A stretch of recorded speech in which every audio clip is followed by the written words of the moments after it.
Hello everyone, I'm the Enforcer, and welcome back to the Day 470 Short War Summary. Make sure to like, comment, and subscribe, and support us on Patreon. The link is in the description below. In our first clip here, we can see a Nona SPG being destroyed by the 406th Artillery Brigade in the southern area near Kherson.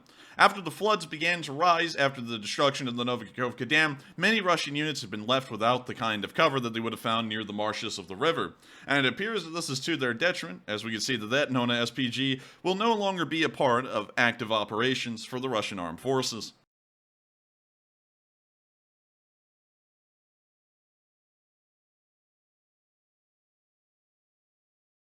And we can now see the charred wreckage as well.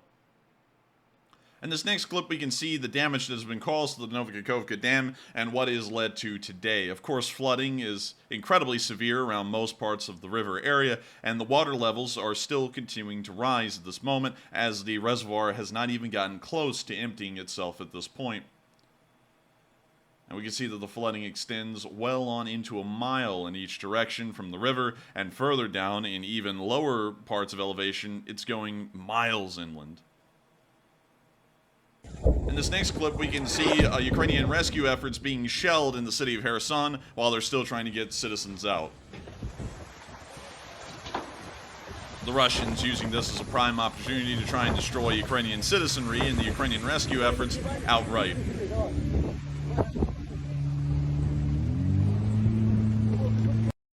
Meanwhile, we can see this Ukrainian T-72B getting some air.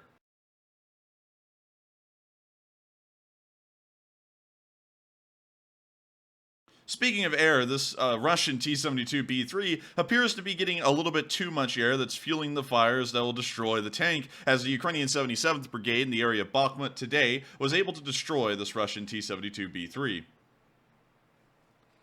Actions in Bakhmut taken by Ukrainian forces, although being overshadowed by the offensive in the south, are still making a great amount of headway and are actually advancing on both flanks at the moment. It appears that the Russian brigades, or the Russian armed force brigades, that are in the northern and southern flanks are not able to hold as well as they even were around a few weeks ago.